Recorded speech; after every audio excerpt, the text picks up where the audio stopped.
읽겠습니다. 제가 먼저 읽겠습니다. 사랑하는 자들아, 너희를 연단하려고 오는 불시험을 이상한 일 당하는 것 같이 이상히 여기지 말고 오히려 너희가 그리스도의 고난에 참여하는 것으로 즐거워하라. 이는 그의 영광을 나타내실 때에 너희로 즐거워하고 기뻐하게 하려 함이라. 너희가 그리스도의 이름으로 치욕을 당하면 복이 있는 자로다. 영광의 영 곧 하나님의 영이 너희 위에 계심이라. 너희 중에 누구든지 살인이나 도둑질이나 악행이라 남의 일을 간섭하는 자로 고난을 받지 말려니와, 만일 그리스도인으로 고난을 받으면 부끄러워하지 말고 도리어 그의 이름으로 하나님께 영광을 돌리라. 하나님의 집에서 심판을 시작할 때가 되었나니 만일 우리에게 먼저 하면 하나님의 복음을 순종하지 아니한 자들의 마지막은 어떠하며, 또 의인이 겨우 구원받으면 경건하지 아니한 자와 죄인은 어디에 서리요. 다 같이 읽겠습니다. 그러므로 하나님의 뜻대로 고난을 받는 자들은 또한 선을 행하는 가운데 그 영혼을 미쁘신 창조주께 의탁할지어다. 아멘. 기도하겠습니다. 하나님, 고난당하지 아니할 수 없는 우리의 인생에 오늘도 베드로가 열심으로 글을 써서 이 고난의 목적이 무엇인지, 이 고난이 이루려는 것이 무엇인지 오늘도 우리에게 정말 열심으로 전해주면서 고난받는 우리를 붙들려고 애를 쓰고 있습니다. 하나님, 이 시간에 인생 가운데서 정말 불시험으로 고난받고 있는 많은 성도님들이 있습니다. 하나님, 오늘도 이 말씀이 우리 불시험을 당하는 성도님들에게 들려서 우리 성도님들의 인생이 살아나게 하여 주시고, 이 목적을 알게 됨으로 말미암아 불시험이 견딜만한 시험으로 변할 수 있도록 주님께서 이 말씀을 사용하여 주시옵소서. 주님, 오늘도 우리에게 말씀하시면 듣겠습니다. 말씀하여 주시옵소서. 예수님의 이름으로 기도드립니다. 아멘. 네, 우리가 한국교회의 역사를 쭉 뒤돌아보면 이 80년대와 90년대 이 번영신학이 한국교회를 휩쓸기 시작했는데, 그게 이제 2000년대로 넘어오면서 이제 굉장히 비난을 받은 적이 있습니다. 그런데 이 번영신학이 비난을 받았던 이유가 뭐냐면, 그들의 신앙이 기복주의 신앙이라는 거죠. 이게 무슨 말이냐면, 그 사람들이 말하는 복음이라는 것은 오직 부자 되는 거고, 몸이 건강해지는 거고, 직장에서 승진하는 것이고, 온통 이 땅에서 잘 되는 것만 구한다라는 거죠.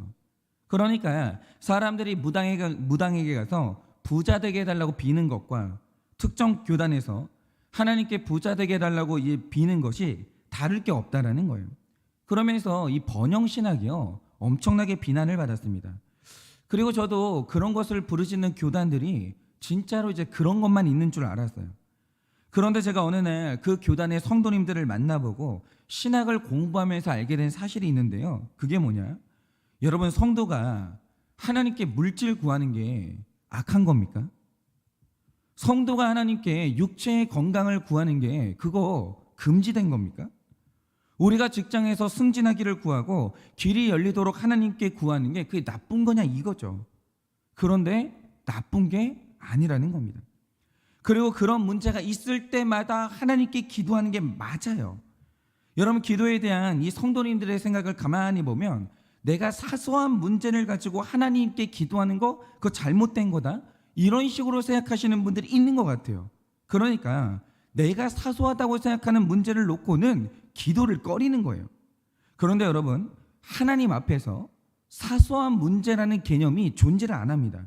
하나님께는요, 우리에게 일어나는 모든 일들이 다 커요. 하나님께는 나에게 일어나는 모든 사건이 다 중요합니다. 그러니까 이 사소한 문제라는 개념이 하나님께는 없는 거예요. 전부 다 기도의 제목이에요. 여러분, 만약 어느 날 내가 이제 있는데 이유 없이 우울해져서 힘듭니까? 그거 굉장히 중요한 기도의 제목입니다. 하나님 앞에서 나의 우울한 감정을 놓고 기도하셔야 돼요. 여러분, 우리 청소년들은 친구 관계가 잘 안 돼서 그것 때문에 고민이 되십니까? 그러면 그거 기도하셔야 돼요. 친구 관계가 잘 안 된다는 거 굉장히 중요한 문제예요. 여러분, 하나님은요, 사소하고 작은 일까지 놓고 기도하는 사람을 좋아하십니다. 그거 좋은 믿음이에요. 그런데 하물며 너무나 중요한 건강 문제, 물질 문제, 승진의 문제로 기도하는 게 그거 왜 나쁩니까? 너무너무 중요한 문제인데 절대로 나쁜 게 아니라는 거죠. 그리고 제가 이 번영신학을 부르시는 이 교단의 성도님들 만나보니까 그분들이요, 하나님을 사랑해요. 그분들이 뭐 다른 교단 이 성도님들보다 수준이 낮지 않더라고요. 정말 순수하고 하나님에 대한 헌신이 대단합니다. 그러니까 물질을 구하고 건강을 구하는 이유도 헌신하려고 구하시는 분들이 굉장히 많아요. 절대로 욕심으로 꽉 차가지고 돈이나 밝히는 그런 분들이 아니더라는 거죠. 그러니까 물질을 구하고 건강을 구하는 그 자체가 그런 교단의 문제가 아니에요. 그러면 지금까지 말씀드린 그 번영신학, 그 교단신학의 문제가 뭔가? 이 문제의 본질이 뭐냐면 그분들이 복을 구하는데 복을 구하는 건 좋습니다. 그런데 그것을 구하는 동기에 문제가 있는 거예요. 그러면 특정 교단에서 복이라는 것을 구하는 이유가 뭔가? 이게 이 번영신학의 독특성인데 이 신학의 관점에서는요, 성도의 삶에 고통이 있으면 그 이상한 거예요. 성도의 삶에 가난이 있고 성도의 삶에 질병이 있잖아요. 그거 이상한 거예요. 여러분, 성도가 당하는 고통에는 번영신학의 개념에서는 고통에는 선한 게 없는 거예요. 가난하다 그러면은 그게 선한 게 아니고 병들었다 그러면 그 선한 게 아니에요. 그래서 번영신학에서 고통은 그 척결의 대상입니다. 뭔가 물러가야 되는 거예요. 그런데 우리 삶에서 고통을 없애기 위해서 반드시 받아야 되는 게 뭐냐? 그 복을 받아야 되는 거예요. 그러니까 이 번영신학에서 말하는 복이라는 것은 성도의 삶에서 고통을 깨끗이 지워내는 수단인 거예요. 그래서 가난이라는 고통을 없애기 위해서는 물질의 복을 받아야 되고 질병이라는 고통을 없애기 위해서는 치유의 복을 받아야 되는 거예요. 결국 그분들이 말하는 게 뭐냐면 고통이라는 게 순수한 악이라는 거예요. 복을 받아서 그 악을 물리쳐야 되는 거예요. 그런데 제가 하나 여쭤보죠. 여러분, 성경이 고통에 대해서 진짜 이렇게 말합니까? 정말 고통에는 순수한 악밖에 없습니까? 고통이 낳는 선한 열매가 없냐라는 거죠. 여러분, 번영신학은 정말 좋아요. 다 좋은데 이 고통에 대한 관점이 너무 잘못됐어요. 여러분, 지금 우리가 읽고 있는 이 베드로서를 보면 예수님을 믿으면 고통에서 해방시켜준다고 말하는 구절이 단 한 구절도 없어요. 이 베드로서시는 고통이 주제거든요. 그런데 믿는 자는 고통이 물러간다? 이렇게 말하는 구절이 없어요. 오히려 성도이기 때문에 당하는 고통이 있다라고 분명히 말합니다. 그런데 이 신앙생활을 열심히 하는 성도님들일수록 고통을 만났을 때 보이는 심리적 반응이 뭔지 아십니까? 여러분, 베드로는요, 책상에서 공부하는 학자가 아니고요, 현장에서 뛰었던 목회자였거든요. 그래서 그가 알고 있는 게 뭐냐? 12절을 보면요, 고통에 반응하는 성도님들의 반응을 정확히 포착해요. 정확히 묘사하는 거예요. 이게 이렇게 묘사할 수 있는 이유가 뭐냐면 그가 현장에서 목회를 해본 거예요. 자, 신실한 성도에게 불행한 사건이 찾아왔습니다. 얼마 전에 이제 제 친구 목사님이 문자를 보냈는데 그 교회에 굉장히 그 신앙생활을 잘하는 성도님이 있어요. 그런데 그 성도님의 아이가 트럭한테 치여서 굉장히 심각한 부상을 당한 거예요. 그래서 중환자실에 일어났습니다. 그러니까 그 어머니가 근데 새벽마다 자녀를 위해서 기도하는 어머니예요. 그런데 그런 어머니의 자녀에게 그런 사고가 났다라는 거죠. 그러면 이런 성도님들이 어떤 반응을 하냐? 이거를 이상하게 여겨요. 내가 기도했는데? 나 열심히 하나님 섬겼는데 왜 나한테 이런 일이 일어나지? 이런다라는 거예요. 그러니까 이 반응이 이런 거랑 똑같습니다. 우리가 이 보험이라는 걸 읽을 때 사고가 나거나 병에 걸리면 반드시 보상해 준다고 약속했으니까 보험에 들잖아요. 그런데 막상 나한테 병이 찾아왔는데 약속했던 보상이 거절당하는 거예요. 그때 보이는 반응이 이상하게 여기는 거죠. 아니, 분명히 보상해 준다고 해서 보험에 들었는데 왜 보험비를 안 내나? 내가 보험비를 성실하게 냈는데 왜 보상비를 안 주지? 이렇게 이상히 여기는 거예요. 그런데 마찬가지로 신앙생활을 열심히 하는 성도님들에게 고통이 오잖아요.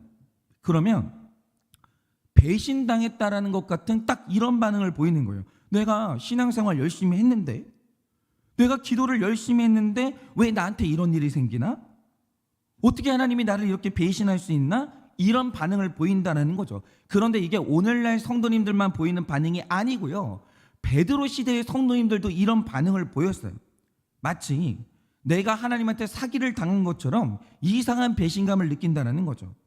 그러면서 자신에게 온 고통에 대해서 이상하게 여기는 거예요. 하나님 믿는 사람은 이런 고통이 오면 안 된다는 거죠. 그런데 여러분, 성경을 보자 이겁니다. 하나님이 성도의 삶에 고통을 없애주겠다고 약속한 구절이 한 구절이라도 있냐 이거죠. 정확히 말씀드리면 그런 구절이 없습니다. 오히려 오늘 말씀에 베드로가 뭐라고 말합니까? 사랑하는 자들아 라고 얘기했는데, 여기서 사랑하는 자들은 불신자들이 아니에요. 하나님을 신실하게 믿고 구원받은 게 확실한 택자들입니다. 그런데 택자들에게 말하는 게 뭐냐? 너희를 연단하려고 오는 불시험을 이상한 일 당하는 것 같이 여기지 말라라는 거예요. 이거는 지금 택자들에게 주는 말씀입니다. 오늘 성경 말씀은 분명히 성도의 삶에, 택자의 삶에 불시험이 온다라고 분명히 말합니다. 성경은 이걸요 속인 적이 한 번도 없어요. 만약에 속였다면 이 말씀을 전하는 목회자나 우리 각자의 양심이 속인 것이지, 성경은 단 한 번도 이 사실을 공개하지 않거나 속인 적이 없습니다. 자, 그러면 이제부터 우리가 봐야 될 건 이거죠. 성도에게 불시험이 오는 목적이 뭐냐라는 거예요. 그 이유는 본문에 기록된 이 불시험이라는 단어를 뜯어보면 그 의미가 드러나는데, 여러분, 이 본문에 기록된 불이라는 단어는 그저 단순히 따뜻한 불이거나 아니면 화상을 입는 정도의 불을 의미하는 게 아니에요. 그러니까 이게 어떤 불이냐? 예전에 구미에 있는 작은 제철 공장에서 사고가 있었거든요. 저는 이 기사만 봐서 이 공장 구조가 어떻게 되어 있는지 정확히 모르겠는데, 이 사람들이 지나다니는 머리 위로, 천장 위로 붉은 쇳물이 담긴 이 가마니가 벨트에 실려가지고 이제 왔다 갔다 하는 거예요. 그런데 하루는 그 벨트가 뒤집어지면서 인부 두 사람 위에 시뻘건 쇳물이 쏟아진 거예요. 엄청난 양이 쏟아진 거죠. 그러니까 그 즉시로 소방대원들이 와가지고 그 쇳물을 제거하려고 하는데요, 너무 뜨거워가지고 1시간가량을 접근을 못했다라고 합니다. 그러니까 이제 소방대원이 할 수 있는 일이 뭐냐면 그 시뻘건 쇳물 위에 물을 뿌리는 것 말고 할 수가 없는 거예요. 접근할 수가 없으니까. 그 정도로 그 당시 쇳물이 뜨거웠는데, 나중에 쇳물이 식어서 가보니까 두 사람이요 뼈도 안 남은 거예요. 전부 다 녹아버린 거예요. 그런데 오늘 말씀 12절에서 말하는 불이 바로 이런 불이에요. 대장간에서 쇠를 녹일 때 쓰는 가장 뜨거운 불. 그런데 우리 삶에 하나님이 이런 뜨거운 불을 보내신다라는 거예요. 그 이상하죠. 여러분, 성도의 삶에, 택자의 삶에 하나님이 이 정도로 뜨거운 불을 보내요. 녹아버리는 불을. 우리 가정을 녹여버릴 것 같고, 내 삶을 녹여버릴 것 같고, 심지어 내 신앙을 녹여버릴 것 같은 뜨거운 불이 온다라는 거죠. 성경은 이 사실을 숨기지 않아요. 그런데 여기에서 중요한 건 여기에 선한 목적이 있다라는 거예요. 그러면 하나님은 이 불을 왜 보내시는가? 여러분, 12절을 보시면 불이라는 단어와 같이 묶여있는 단어가 있죠. 불만 보내시는 게 아닙니다. 이 불은 성격이 있는데 시험이라는 단어와 같이 묶여져 있어요. 불, 시험이에요. 불을 보내는 게 아니라 불 같은 시험을 보내시는 거예요. 즉 우리에게 오는 불은 우리를 시험하는 불이라는 거죠.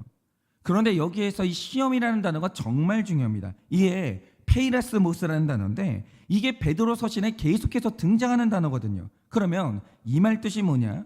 이 페이라스모스는요, 물건의 품질을 검증하기 위해서 강하게 두드려 본다, 이 뜻이에요. 예를 들면 이런 거죠. 여러분, 그 비행기 기종 중에 보잉 747기라는 게 있는데, 이게 비행기 기종 중에서 가장 큰 전보 사이즈예요. 그런데 이 비행기에 몇 명이 타는지 아십니까? 524명이 탑니다. 524명이. 그러니까 이 비행기가 꽉 차면요, 524명이 하늘 위를 떠다니는 거예요. 그런데 제가 예전에 보잉 747기를 만드는 과정을 다큐로 본 적이 있는데, 제작 과정에서 가장 마지막에 하는 게 뭔지 아십니까? 그 시험을 통과해야 이제 그 일선으로 들어가는 거예요.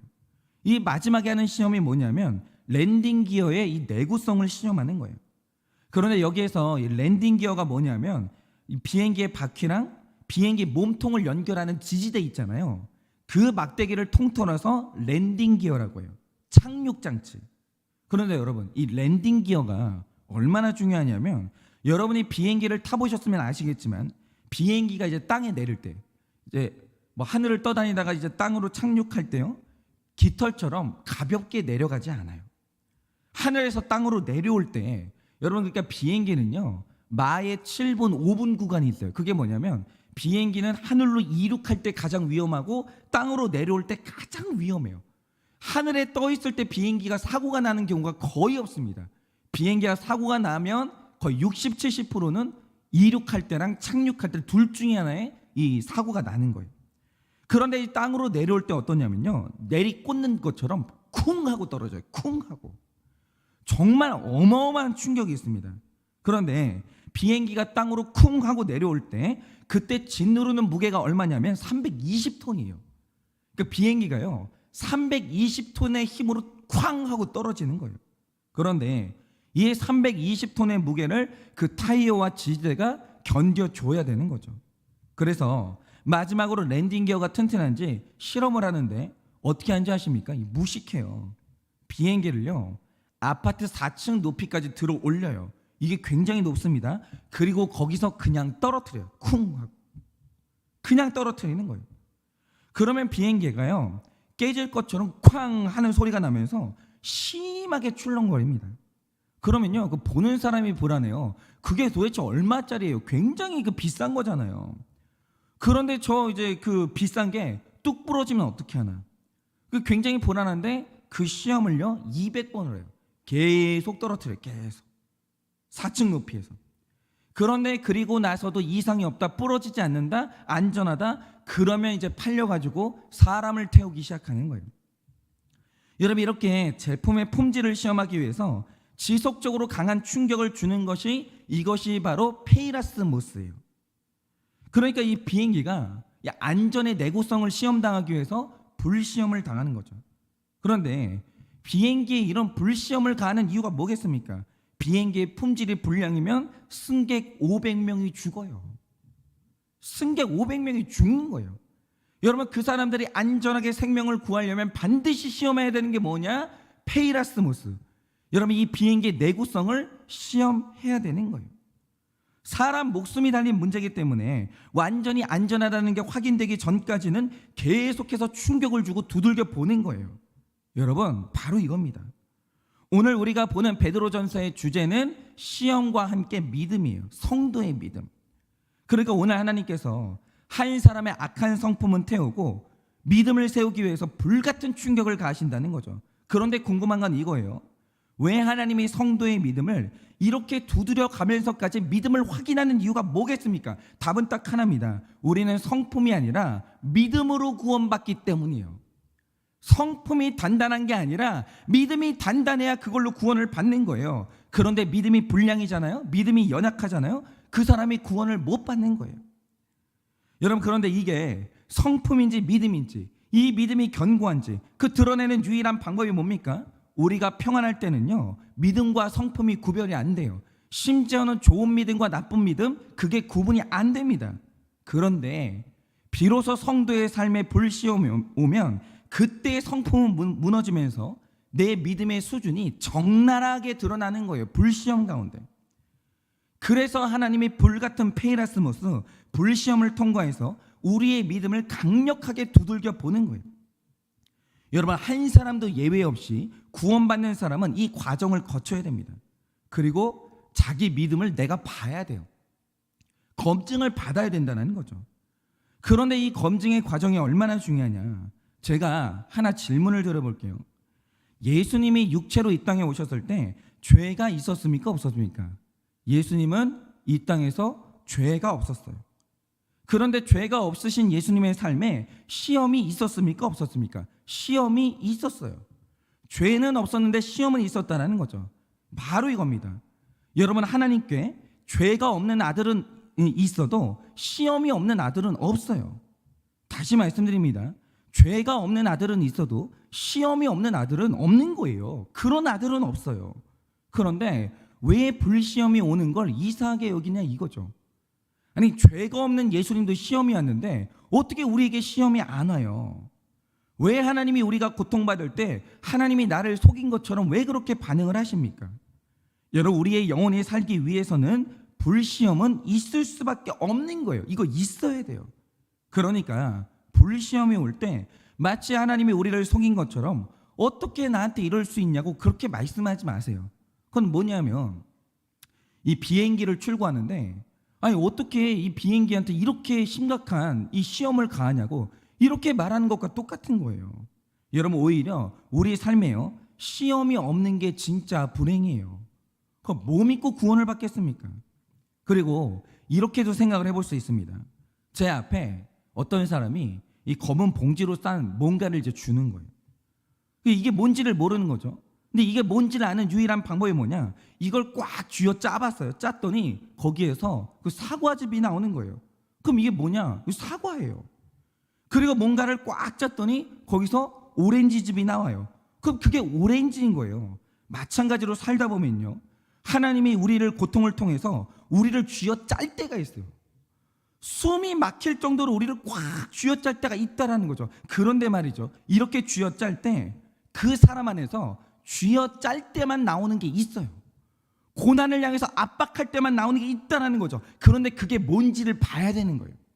그게 뭔지를 봐야 그 사람이 누구인지를 비로소 알 수가 있는 거예요. 여러분 겉으로는 오렌지라고 쓰여 있어도 쥐어 짰을 때 사과즙이 나오면 그거 사과예요. 마찬가지로 평소에는 믿음이 좋은 것처럼 보여도 고난으로 쥐어 짰을 때 불신이 나온다? 그럼 그 불신자인 거예요. 그런데 평소에는 정말 믿음이 없는 것 같아요. 그런데 고난이 와가지고 쥐어 짜보니까 믿음이 나오는 거예요. 그럼 그 사람이 바로 신자인 거예요. 제가 최근에 마음이 많이 좀 힘들었다는 말씀을 들었는데 그 힘든 와중에 제일 어려웠던 게 뭐냐면 너무 피곤해가지고 자고 싶었거든요. 근데 저는 좀 제가 멘탈이 약해요. 그래서 이제 고난이 오면 저는 생각이 많아지기 때문에 아무리 노력을 하고 몸을 힘들게 해봐도 잠자리에 누우면 잠을 잘 수가 없어요. 그러니까 이게 고질적인 불면증으로는 안 가는데 이게 이제 고난이 오면 저는 제일 힘든 게 잠이 안 와요. 그래서 제가 왜 이렇게 내가 잠을 못 자나? 나를 잠을 못 자게 이제 쥐어 흔들고 있는 나의 고민이 뭔가 가만히 한번 봤거든요. 이게 뭐였냐면 저희 교회뿐만이 아니고 모든 교회가 2년 동안 코로나의 침묵을 깨고 다시 이제 현장 예배를 시작하고 있고 사역들을 시작하고 있잖아요. 그런데 이게 말로 할 수 없는 부담으로 다가오는 거예요. 그런데 그 중에서도 가장 부담스러웠던 게 뭐냐? 사실 우리가 그동안 2년 동안 강제로 온라인 예배를 드렸는데 여러분도 기사를 통해 보셨겠지만 이 코로나 기간이요. 사회 전반의 문화 지형을 완전히 바꿨고 사람들의 이제 인생 패턴을 바꾼 거예요. 예를 들어서 미국 같은 경우에 이 코로나가 딱 오니까 모든 직장, 놀이동산, 사회시설을 강제로 셧다운했거든요. 아예 닫았어요. 문을 닫아버린 거예요. 그리고 아주 오랜 기간 동안 직장인들을 온라인으로 재택근무를 시킨 거예요. 그런데 여기서 중요한 게 뭐냐? 이 직장인들이 경험한 게 뭐냐면 집에서 온라인으로 근무를 하는데 일이 되는 거예요. 그리고 이게 훨씬 더 편한 거죠. 그래서 지금은 팬데믹이 끝났는데도 불구하고 사무직 노동자들이요 직장으로 안 돌아와요. 그 이것뿐만이 아니라 현장에 와서 근무해라 이러면요 직장을 그만두는 거예요. 그리고 재택근무해주는 그런 직장을 계속 찾아다니는 거죠. 왜냐하면 집에서 일하는 그 편안함을 맛을 본 거예요. 그런데 저는 직장은 그럴 수 있다고 생각하거든요. 직장은 성과만 내면 되잖아요. 아니 성과를 내는 곳이지 그 사람한테 인격을 요구하거나 성숙을 요구하지 않아요. 성과만 내면 됩니다. 그래서 할 일을 할 수 있으면 집이든 사무실이든 상관없죠. 그런데 교회는요 성과를 내는 곳이 아니에요. 교회는 양육받고 거룩해지는 게 목적이에요. 성숙해지는 게 목적이라는 거죠. 그래서 온라인으로 집에서 예배하고 헌금한다고 해서 신앙생활이 그렇게 되는 게 아니에요. 여러분 신앙생활이라는 것은 현장에서 사람들과 만나고 공동체를 이루면서 선한 일을 함께하고 훈련받는 게 우리의 목적이에요. 그러니까 현장이 없을 수가 없다라는 거죠. 그래서 교회는요 반드시 공동체를 경험하러 현장에 와야 되고 현장에서 치열한 훈련을 받아야 돼요. 그런데 문제는 우리가 경험한 것처럼 온라인 예배가 너무 편한 거예요. 그러니까 여러분 우리가 교회라는 게 정상적인 교회가 만나잖아요. 원래 되게 힘들어요. 나랑 안 맞는 사람들하고 공동체를 이루어야 되고 그 사람들과 협력해가지고 선한 일을 해야 되기 때문에 원래 교회는 힘든 곳이에요. 여기는 훈련의 장소거든요. 여기는 안식의 장소가 아니에요. 본질이 그렇습니다. 그런데 집에서 신앙생활 하니까요, 너무 편한 거예요. 보기 싫은 사람 안 봐도 되는 거예요. 해야 되는 사역 안 해도 되는 거예요. 게다가 이 전염병 사태까지 와서 온라인 예배를 하는데 죄책감도 없었잖아요. 근데 그건 맞죠. 이 전염병 사태가 왔는데 어떻게 만나겠어요. 뭐 그때는 온라인 예배를 드리는 게 맞죠. 그런데 이게 몸에 익어버리니까 현장에 나오는 게 이제는 너무 힘든 거예요. 심지어 우리 목자님들한테는 현장에 나오는 것뿐만이 아니라 사역까지 하라고 하니까 그게 얼마나 힘드시겠어요. 그래서 이제 사역을 다시 시작한다고 하니까 그냥 우리 목자님들도 그렇고 성도님들도 그렇고 자신 없다, 하기 싫다, 나 말고 다른 사람 시켜라, 뭐 이런 목소리가 어마어마하게 나왔거든요. 그런데 저는 교회의 본질은 회복돼야 되니까 그래도 해야 됩니다 이러면서 밀어붙이기는 했는데, 밤에 자려고 딱 누우면요, 시작되는 목장의 풍경이 너무 부정적인 거예요. 목자님들이 어렵게 목장을 맡아서 시작을 하는데 목원들이요, 귀찮으니까 빨리 끝내달라고 막 아우성을 치는 거예요. 상상 속에서. 그러면 목자님들은 협조하지 않는 목원들을 끌고 가다가 탈진할 것이고, 그러면 그 원망이 고스란히 목회자인 나한테 오겠지? 그러면 우리 교회는 침체의 늪으로 빠지겠지? 이런 부정적인 생각이 계속 오는 거예요. 계속. 목장이 재미가 없고 사람들마다 막 목장에 참석을 안 하니까 목자님들이 막 참석해달라고 막 전화하고 막 이런 부정적인 생각이 계속 올라오는 거예요. 그래서 얼마나 걱정이 되는지 잠이 안 오는 거죠. 그래서 제가 이게 요즘에 이제 안식이었고 굉장히 힘들었는데 너무 신기한 게 뭔지 아십니까? 저희 교회에 드디어 목장이 시작이 됐죠. 근데 목장이 시작됐는데 이게 하나님의 세팅인 게 뭐냐면 갑자기 그동안 평안했던 성도님들의 삶에 사건들이 뻥뻥 터지는 거예요. 그런데 사건이 생기니까 목장을 안 할 수가 있냐 이거죠. 난 상의를 해야 되니까. 그래서 사건이 생기니까 목장들이 활발하게 돌아가는 거예요. 그런데 우리 목자님들 같은 경우에 내 목원에게 사건이 생기고 내가 정신을 안 차리면 한 가정이 힘들어지니까 이분들도 힘을 내면서 오히려 생기는 고난들 때문에 공동체가 활력을 얻고 이 목장을 도대체 왜 해야 되는지 그 존재의 목적이 기가 막힌 타이밍에 살아나는 거예요. 그러니까 이게 애쓰고 힘쓰지 않아도요, 고난이 오니까 목장이 그냥 돌아가더라고요. 그래서 지금 각 목장들이 활발하게 진행이 되고 있는데 제가 이걸 보면서 깨달은 게 뭐냐, 여러분 우리 인생이 평안할 때는요, 도대체 왜 믿음이 필요하고 교회가 필요하고 공동체가 필요한지 그게 전혀 필요성이 나타나질 않아요. 여러분 평안할 때는요, 영적인 필요가 아무것도 없어지는 거예요. 심지어는 하나님도 필요가 없어요. 예를 들어서 대낮에 보면요, 하늘의 별이 하나도 안 보이잖아요. 자취를 감추듯이 평안할 때는요, 믿음의 필요성, 공동체의 필요성이 완전히 사라지는 거예요. 그런데 불같은 고난이 오고 깊은 밤처럼 어두운 시간이 오면요, 그때 우리의 믿음과 날마다 하는 큐티가, 공동체가 빛을 발하고 이 능력을 발휘하기 시작해요. 그러면서 능력 있게 움직이기 시작을 하는 거예요. 그러니까 믿음과 말씀과 공동체가 뭐냐? 그거는 평안할 때 빛을 내는 게 아니고요, 내 삶을 태워버릴 것 같고 나를 쥐어짜는 것 같은 고난이 왔을 때 그때 빛나는 게 믿음이고 공동체라는 거예요. 그거는 고난이 안 오잖아요. 하나님에 대한 하나님의 능력, 말씀의 능력은 알 길이 없는 거예요. 그런데 불같은 시험이 오면 그때서야 믿음이 능력을 발휘하기 시작하면서, 아, 이래서 믿음으로 사는 게 중요한 거구나, 이래서 공동체가 중요한 거구나, 이 필요성이 드러나기 시작을 하는 거죠. 하나님이 그걸 깨닫게 하기 위해서 하나님은 불같은 시험을 보내시고 우리에게 연단을 주시는 거예요. 연단은 있어야 되는 거예요. 사람이 믿음으로 말미암아 살려면 연단은 있어야 되는 거죠. 제가 지금 며칠 전에 미국에 계시는 한 성도님과 이메일을 주고받았는데, 저는 정말 이 중독이 얼마나 무서운지를 이 나눔을 통해서 늘 깨달아요. 근데 이런 거죠. 어느 날 이 성도님이 이성하고 채팅을 하는 채팅 중독에 너무 심각하게 빠진 거예요. 그러니까 지금이 이제 메타버스 시대라서 온라인이 그냥 온라인이 아니에요. 이거는 진짜 뭐 감성적으로 결합하고 내가 이제 상대방을 만나는 것처럼 그런 나눔이 있는 게 온라인 채팅이거든요. 그런데 이 온라인 채팅이 얼마나 심해졌는지 어느 날 채팅에서 한 명의 이성과 실제 연애보다 더 뜨거운 연애를 한 거예요. 감정의 교류가 일어난 거죠. 그런데 이 과정에서 상대방이 한 말이 뭐냐, 내가 너를 너무 사랑하게 되는데 나는 네가 아무것도 안 해도 되고 그냥 내 옆에 누워만 있어도 너무너무 좋을 것 같다고, 나는 너랑 영혼이 통하는 것 같다, 이거죠. 그러니 너의 가정을 버리고 나에게 오면 안 되겠냐고. 그러니까 이분은 미국에 있고 상대방은 한국에 있는데 이 사람이 한국으로 들어오라는 거예요. 다 책임질 테니까. 이렇게 제안을 한 거예요. 그러니까 이분이 여성분인데 이게 얼마나 달콤한 유혹이었는지 그러자라고 허락을 한 거예요. 자기도 이 나눔이 너무 좋은 거예요. 그래서 이제 허락을 했죠. 그래서 한국에 있는 상대방이요, 실제로 비행기 표를 알아보고 같이 살 집도 알아보기 시작했어요.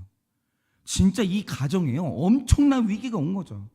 그런데 이분이 최근에 누군가에게 소개를 받아가지고 베드로전서 말씀을 듣는데 그때 들렸던 말씀이 뭐냐, 내 귀에 사랑한다 말씀하시는 하나님의 음성이 들리면 세상 집착을 내려놓을 수 있다라고 그런 말씀을 던졌는데 이 말씀이 들린 거예요. 그런데 이 말씀을 듣고 깨달은 게 뭐냐, 이분에게 지금 같이 사는 배우자가 있는데 이 배우자가요, 내 아내가 흔들리고 있다는 걸 알아요. 이분이 되게 귀한 분이에요. 그리고 자기 곁을 떠나고 싶어 한다는 것도 알아요. 그런데 이렇게 힘들고 슬픈 상황에서 이 배우자가 계속한 게 뭐냐, 내가 너를 사랑한다고, 우리 같이 살자고, 가정을 깨지 말자고 이 말을 계속 해줬다라는 거예요. 세상에 이런 남자가 어디 있어요. 너무너무 귀한 사람이죠. 그런데 이 말씀을 듣는 순간 깨달은 게 뭐냐, 지금 내 삶에, 이렇게 시험 들고 있는 내 삶에 사랑한다는 음성이 계속 들리고 있는데 이게 단순히 남편의 음성이 아니라 나를 사랑한다 말씀하시는 하나님의 음성이었구나. 내가 이 죄를 끊어내야 되는 거구나. 이걸 깨닫게 된 거예요. 그래서 한국에서 같이 살 집과 비행기 표를 알아보고 있는 이 불륜 남자한테 우리 그만하자 이러면서 관계를 끊고 가정을 지키게 됐다라는 거예요. 그러면서 이제 감사하다고 저에게 이제 메일을 보내셨는데 제가 그 장문의 이메일을 읽으면서 이게 하나님이 우리 삶에 불시험을 보내시는 이유구나, 이게 있어야 되는 일이구나, 이걸 깨달았어요. 여러분, 만약에 이 가정의 부부가 행복하게 살았다, 사이좋게 살았다, 고난이 없었겠죠. 그런데 고난이 없는데 무슨 말씀에 매달리고 하나님을 거기서 어떻게 만나겠어요. 그런데 이 가정을 집어삼키는 불시험이 오니까 남편과 아내가 말씀에 매달리게 되면서 힘겨운 적용들을 해나가는데 그러다 보니까 성품은 무너지고 거기서 구원 주시는 하나님의 믿음이 생기는 거예요. 말씀이 내 말씀으로 들리는 거예요. 가정을 집어삼키고 녹여버리는 그 불시험이 오니까. 이상하죠. 이게 지금 인과관계가 너무 확실한 거예요. 이 불시험과 내 삶 가운데서 빛나는 믿음이, 이게 연관성이 있는 거예요. 불시험이 없잖아요. 견고한 믿음도 없는 거예요. 그런데 이 믿음은요 불시험이 아니면 만들어질 수가 없는 겁니다. 그러니까 저도 마찬가지예요. 제 삶에 계속되는 불시험이 올 수밖에 없는 게요, 사실 싫든 좋든 목회자의 상태와 교회의 상태가 연결돼 있거든요. 그래서 제가 어느 날 성품으로 가기 시작하면 교회가 무너지기 시작하고, 내가 믿음으로 나아가면 교회도 살아나게 되는데, 제가 아무리 경험을 해봐도요, 제가 평안하면 성품이 살아나요. 교만해지고요, 자꾸 혈기가 일어나고요, 자꾸 자신감이 생겨요. 평안하면 성품이 강해져요. 그런데 고난이 오잖아요, 성품이 무너지고 믿음이 살아나요. 이게 좀 이상해요. 그러니 어떻게 제 삶에 고난을 안 주실 수가 있어요. 하나님이 저를 사랑하시고 교회를 사랑하시면 제 삶에 고난이 올 수밖에 없는 것이죠. 여러분, 하나님이 우리 가정을 믿음의 가정으로 세우기 원하신다? 그러면 고난을 주실 수밖에 없어요. 왜냐? 평안하면 부모님들이 애들을 성품으로 키워요. 그런데 부모님들이 아이들을 믿음으로 키우는 때가 언제냐? 고난이 와야 기도해주고, 고난이 와야 말씀으로 기르고 고난이 와야 믿음으로 기르는 거예요. 그거 어쩌겠어요. 그러니까 우리는 고난이 올 수밖에 없는 거예요. 내 삶에, 우리 가정에, 우리 교회에 믿음이 세워지려면 불같은 시험은 와야 되는 거예요. 그런데 이걸 잘 통과하고 나면 우리가 이 경험하게 될 영적인 즐거움과 영광과 기쁨이 있다라는 거예요. 그러니 오늘 여러분의 삶에 어떤 시험이 왔든지 간에 이것을 오늘 말씀으로 해석해 내시기를 바랍니다. 여러분, 오늘 우리에게 오는 이 불시험은 우리의 성품을 녹이고 우리의 믿음을 세우는 너무너무 귀한 구원의 시험이에요.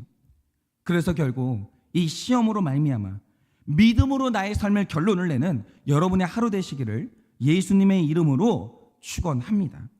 적용 질문 드립니다.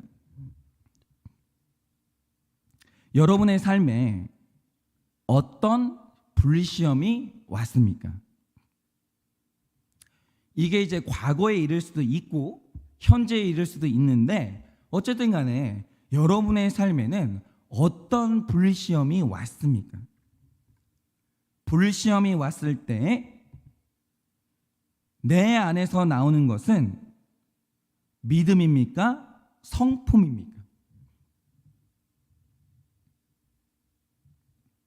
불시험이 왔을 때 내 안에서 나오는 것은 믿음입니까? 성품입니까?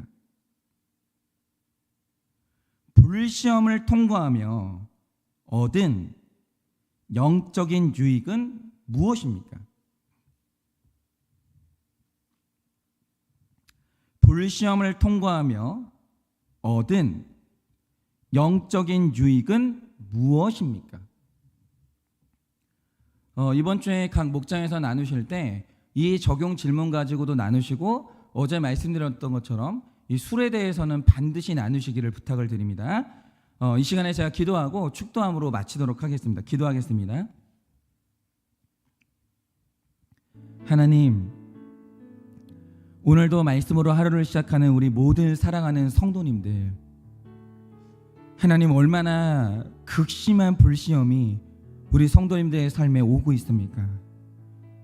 하나님, 우리가 불시험이 오는 것이 당연하지만 하나님, 그렇다고 해서 그것이 가슴 아프지 않은 것은 아닙니다. 그것이 힘들지 않은 것은 아닙니다. 하나님, 오늘도 너무나 아픈 마음으로, 정말 너무나 간절한 마음으로 우리 성도님들을 위해서 기도합니다. 하나님, 불시험이 온 우리 성도님들 살려주시옵소서.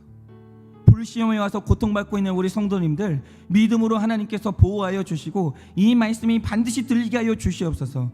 하나님, 이것이 내 삶을 녹이는 불시험이 아니라 내 믿음을 세우는 불시험임을 믿게 하여 주시고 하나님, 오늘 하루도 견딜 수 있는 힘을 허락하여 주시옵소서. 그래서 이 모든 시험을 다 통과하고 난 이후에 좋은 날을 보게 되며 기쁨과 영광을 보게 되는 우리 성도님들 될 수 있도록 하나님, 오늘 하루도 버틸 수 있는 힘을 허락하여 주시옵소서. 지금은 우리 주 예수 그리스도의 은혜와 하나님 아버지의 그 크신 사랑과 성령님의 위로하시고 교통하여 주시는 그 역사하심이 오늘도 나에게 불시험을 주시는 그 하나님의 목적을 바로 깨달아 오늘도 이 시험 가운데서 믿음으로 나아가기를 원하는 우리 모든 성도님들의 머리 위에 지금으로부터 영원 무궁토록 함께 있을지어다. 아멘.